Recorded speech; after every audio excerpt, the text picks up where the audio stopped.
60 Minutes Rewind.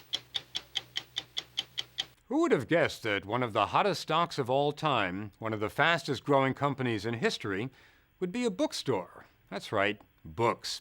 One of the oldest products made by man. We didn't. That's because we didn't predict the revolution led by 35-year-old Jeff Bezos, a self-described nerd, who almost overnight has become one of the richest men in the world and made many of his investors instant millionaires. That's because his revolution created a new way of buying things by computer over the internet, and we have been lining up by the millions. He calls his company Amazon.com, Earth's biggest bookstore. You can't drop by, not in person anyway. For the customer, Amazon exists only on the computer screen. But Bezos does have an office, so we wangled an invitation. And where's Amazon's headquarters? The public relations people told us to come to 1516 2nd Avenue between Pike and Pine in Seattle. But when we passed the pawn shop and the porno parlor, the wig store and the down-market teriyaki joint, we didn't see anything that looked vaguely cutting edge. No corporate drives or office towers, just a heroin needle exchange and an old building called Columbia. But it had the number 1516, so we walked inside. And there it was, the logo known to every web shopper in the world. Upstairs, it doesn't look very high-tech either. More like a college dorm than a corporate headquarters. And then there's the boss. You generally hear him before you see him. It's the ear-piercing laugh of billionaire Jeff Bezos. Now, I've heard a lot about your desk. It's a door with 4x4s. Come on. What? I mean, you can afford a better desk than that. It's a symbol of spending money on things that matter to customers and not spending money on things that don't. And you don't need clean carpets. What are these things on the floor? Well, these are sticky balls. Obviously they work, yeah. Yeah, that's great. That's very impressive. Remember, this man is a titan of our time, a giant. What kind of kid were you? Well, I was a good student. I always worked really hard. I was nerdy. You were nerdy. I was nerdy. That hasn't changed, by the way. Did you realize it back then? My watch updates itself from the atomic clock 36 times a day, if that gives you any indication. Really? I'm afraid so. But you did really well, huh? In school? Yeah, I was always a good student. Bezos went to a Montessori school when he was 3. By 3rd grade, teachers knew he was gifted. A year later, he started playing with computers. In high school, he was valedictorian of his graduating class. Socially? Socially, I was a little awkward, I think would be one way to put it. Blind dates? Not until, I didn't really date much until like my last year of college. Which was where? Which was at Princeton.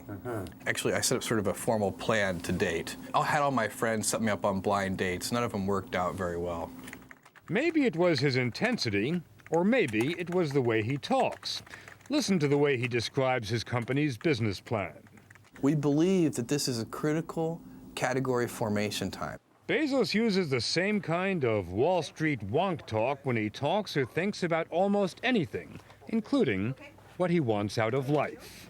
The way I made the decision to leave Wall Street and do this was, it'll sound geeky to you, but it was a regret minimization framework. So this is how I actually made the decision. If I understand it, if I can translate that into English I can deal with, does that mean I want to live my life so that in a few decades from now I'm not going to regret it? That's exactly right. I want to have lived my life in such a way that when I'm 80 years old, I've minimized the number of regrets that I have.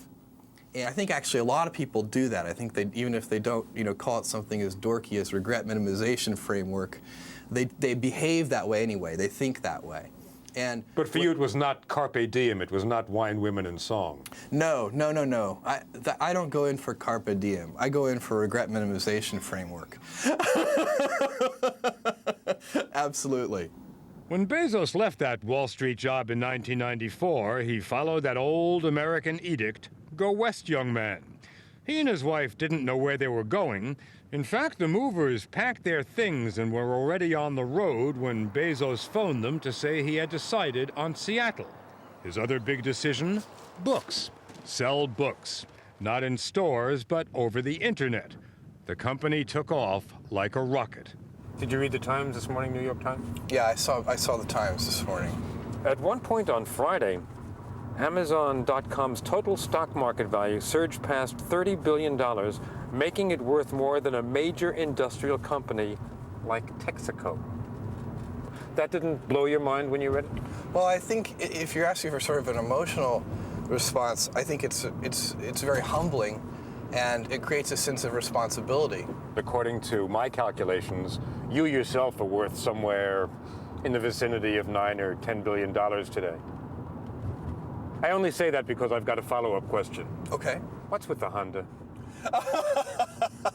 This is a perfectly good car. In July of 1995, from this modest ranch house outside Seattle, Bezos sold his first book. Today, he has 5 huge warehouses in the United States and Europe, packed not only with books, but with CDs and movies. Last year, Amazon sold more than $600 million worth of merchandise over the internet. Hey, PK, local financial, I think that's you. C93 is coming back. And the stock? If you'd bought $1,000 worth of Amazon stock in 1997, it would be worth between $30,000 and $60,000 today. Bruce Smith is an analyst for Jefferies & Company in New York. Is this investing or is it gambling? Right now, with the frenzy we've had, to me it feels much more like gambling. Because it's crazy. Well, I don't find it rational, to be honest with you. It went up almost 1,000% last year. When have you seen anything comparable? Nothing. But there are huge risks. The internet is real. Real money is being spent. It's not going to stop. But what you could have is a decline in these stocks of 50, 75%. But investors keep flooding in. Why? Amazon snagged almost 2 million new customers at the end of last year. And like other internet companies, it's growing much faster than those old blue chips. Example, internet giant Yahoo is worth more on paper than the total value of Kmart, Hilton Hotels, and Delta Airlines combined. Call it the revenge of the nerds. The computer nerds. And the fastest moving titles are over here. Well, here's Stephen King, there's Daniel Steele, Sexual McCarthyism. There you go. Title of the day. There's no dress code and no hair color code in a place the customer will never see. The Amazon warehouse. Computers do everything here. Australia. Japan. California. Customers generally get their books very quickly, but you can't do this, you can't. You can't touch the book. You can't hear the binding creak. Yeah. You can't smell the paper. And it's a great smell. And it is, and that's why it's a very different experience. With his computers, Bezos used to sell a lot of computer books to computer nerds. These days, the Amazon goes everywhere. In the last hour, the best-selling book at Amazon.com has been The Greatest Generation by Tom Brokaw. You think we're going to put that on television? I don't know. It'll be a test of your credibility. The story will continue after this. A while ago, I bought a few books from Amazon. This time, after I logged on, the computer greeted me back, welcoming me by name. Is this you? That's That's me. you? That's me. Okay. Uh-huh. The computer also remembered my past orders, and after comparing me with other customers who'd bought the same books, it calculated which new books I might like to buy. The Untouchable, The Comfort of Strangers, Death in Summer, Breakfast on Pluto, I Married a Communist. That's awfully good. I mean, frankly, that's very good, because I've already bought 2 of those books in bookstores. That's because people who have your same sort of buying profile, that electronic soulmate, This is really have scary. bought I've read a from- lot of these books and bought many of the others. Now, every time I use your website, you learn more about me. Yes. One of your employees has said that you collect half a gigabyte, whatever that is, of information on your customers every day. That's about 350 floppy disks worth. What do you do with that information? That's the data that allows us to predict or try to predict what, what books and videos and music that you would like, that you haven't discovered yet. All of that data, information about the likes and dislikes of millions of customers, is stored here on well-guarded, ultra-secret, dust-free, and very expensive computers. Bezos refuses to rule out selling the valuable information to other companies in the future, but he doesn't think his customers are concerned about the issue.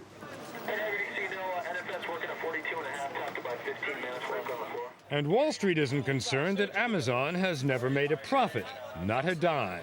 In fact, it lost $125 million last year. The company says it's investing for the future. Skeptics say it would have to sell every book being sold in the world today to justify its stock price.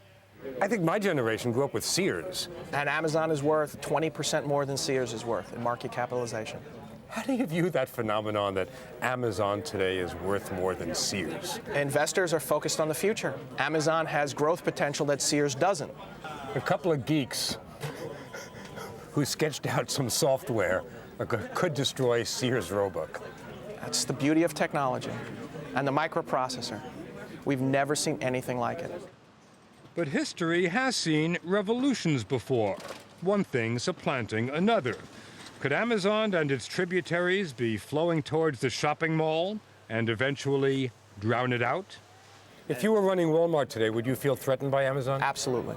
Would you decide to go after them? Absolutely. As a matter of fact, they already are. Walmart is suing Amazon for hiring away some of its top executives. As for Barnes & Noble, its stock is worth much less than Amazon's, but in a down and dirty negative ad campaign, Barnes & Noble is reminding readers it has many more books to offer than Amazon. It's getting really nasty out there, it seems to me.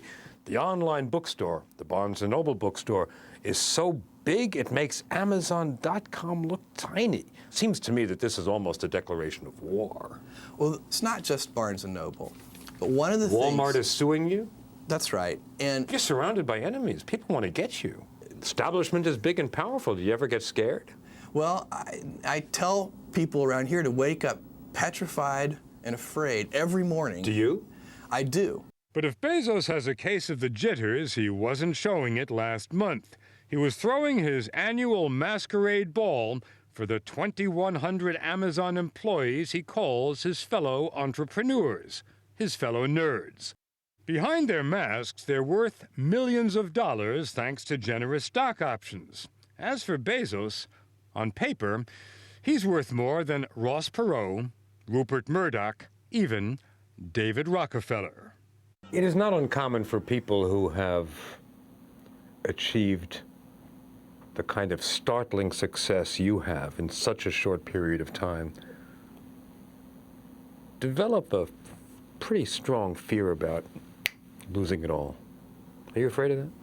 I know we can lose it all. It's not a fear. It's a fact.